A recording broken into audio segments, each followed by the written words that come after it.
Hello. Not hello yet. Let's make the screen bigger.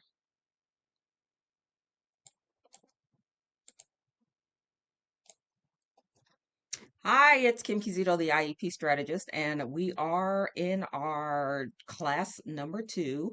Uh, on Tuesday, I had a class about IEP and advocacy basics. And in that class, I said we're going to talk about IEPs, how to read your IEPs, all of those things on Tuesdays. And then on Thursdays, we're going to talk a little bit about how to get services and different things for your child that has a disability. So, um, again, every state is different. So I'm going to go over some of the basics, and then again, I'm going to let you decide where you want me to go with these things. So you do that by liking and following this channel and putting your information below. But I thought I'd get started with SSI, and SSI is Supplemental Security Income. And so if you have a child with a disability, you could be eligible for receiving payments, money for helping that child because of just their disability, helping out with their disability, helping you out. As all of us who have children with disabilities know, this can be a very difficult thing, and the extra money certainly helps. So I want to be able to kind of go over today all of the requirements for this, what the steps are, and where you can go to find out if you qualify. Okay, so I'm going to try to make this short. The last video was like 20 some minutes long. I'm going to try to do this in 15 minutes, so you're not sitting there staring at me the whole time.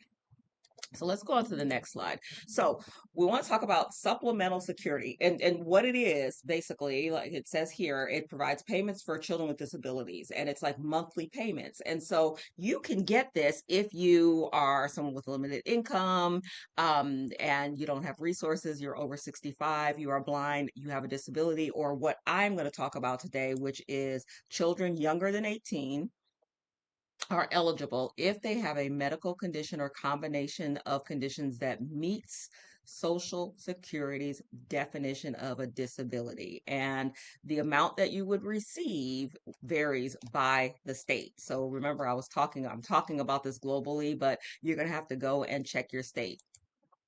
Now, we talk about kids that qualify and what that looks like for that child. So, some of you may have kids that are blind, so that there's a specific difference between a kid that is blind and a kid that has a different disability. And some of you have children that are working. And so if you have kids that are of working age, and you're going to want to see what it says here, but if the child is not blind, then they can't be working or earning more than $1,620 a month.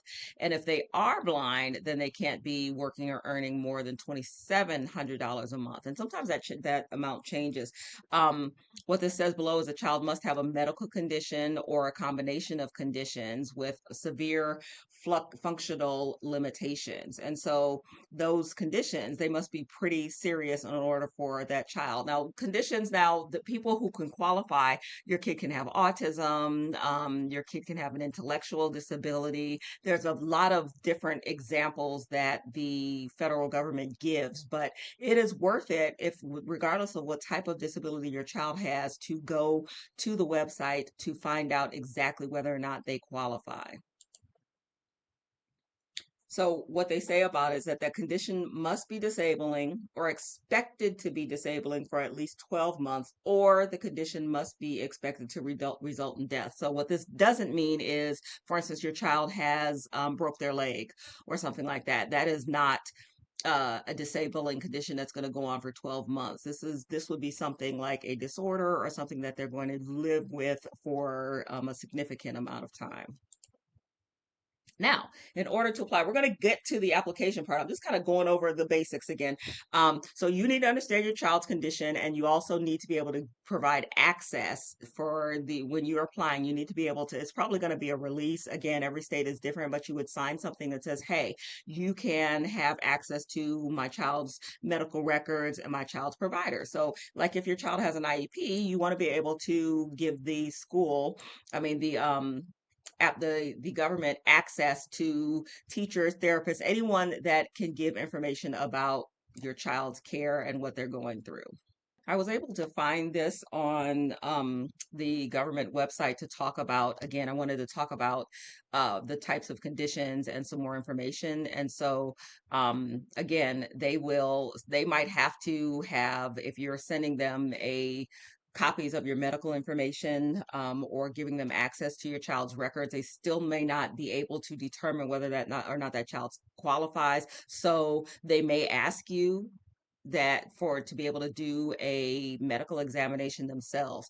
And then after all of that information, they can make the payment. So here it says, I pulled this up from the website. It says that it may take 6 to 8 months to decide if your child's condition meets our criteria of disability. Yes, that's a long time, but it's worth it. And from what I understand, depending on the state, they can pay you back payments from the time that you applied. So for instance, if you're applying in January, you don't get approved till August, well, you'd get a lump sum of payments from January to August. And again, that is state dependent. So, but just looking at some of the medical conditions, let's see, total blindness, total deafness, cerebral palsy, Down syndrome, muscular dystrophy. I do know several parents who have children with autism that qualify, a severe intellectual disability, symptomatic HIV infection, low birth weight, all of those things. So just going through this,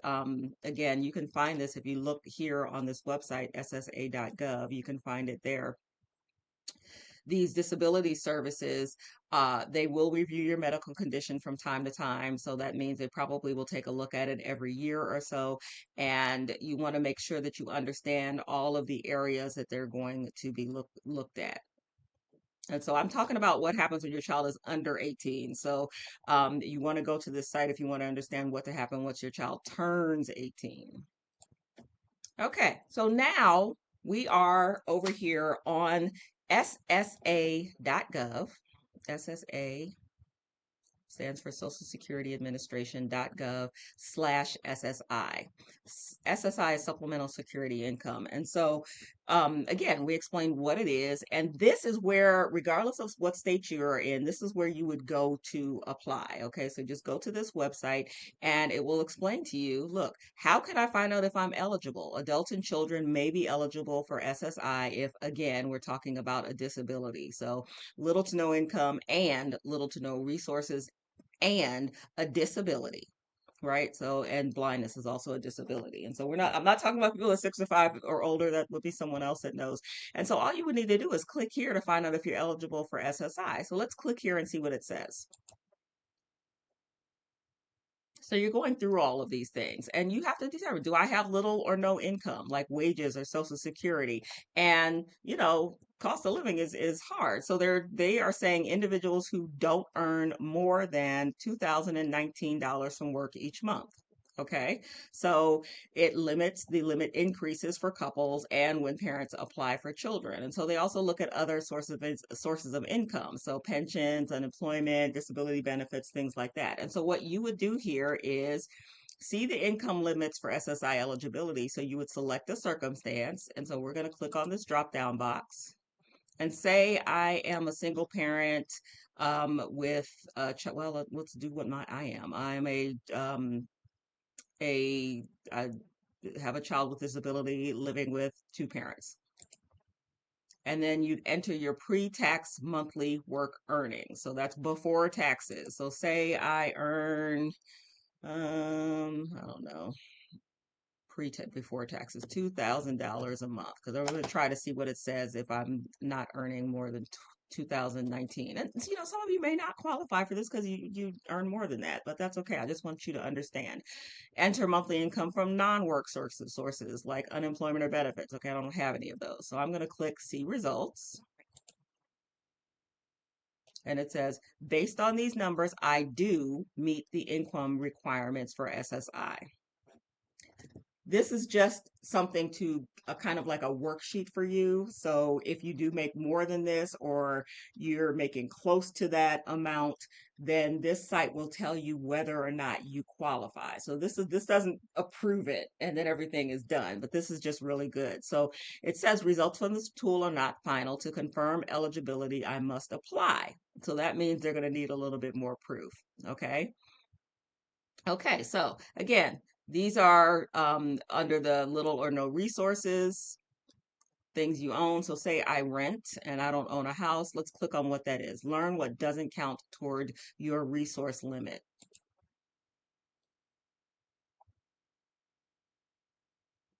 So if I'm getting SSI supplement payments, if I'm getting food stamps, which are SNAP benefits, if I have Section 8 housing vouchers, rent rebates or property tax refunds, temporary assistance for needy families, certain expenses for people with blindness, or the certain expenses for people with disabilities, like feeding tube, those types of things.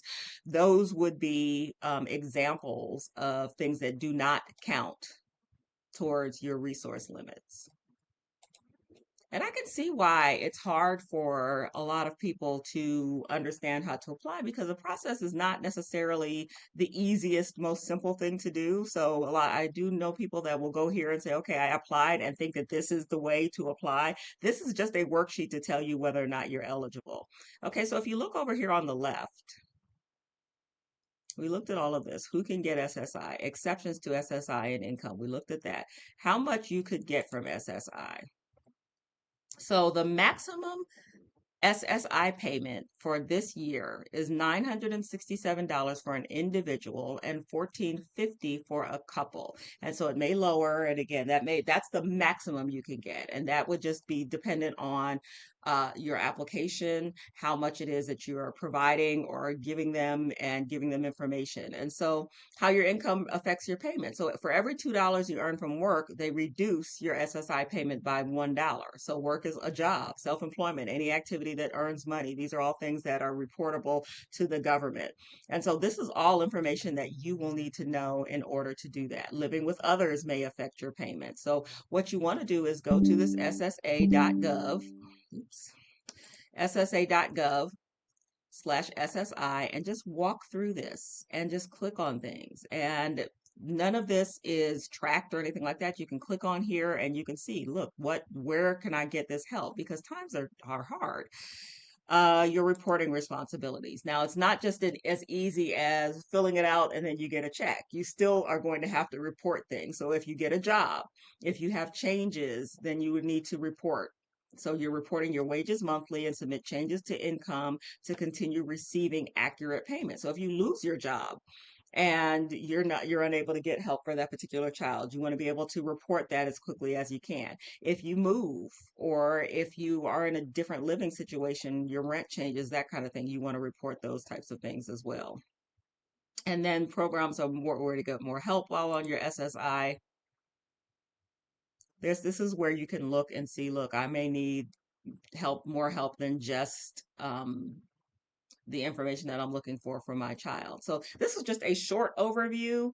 Comment below and let me know what you think. Tell me what you're looking for. I want to make sure that you understand that there are plenty of resources out here, and some of them are not income dependent. Let me know if you're interested in that. There is information for Medicaid, whether or not you could be making $1 million a year and still qualify for Medicaid for your child.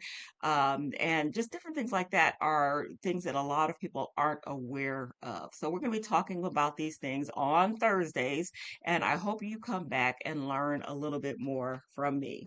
Thanks, everybody. Please comment below what you think and what you're looking for.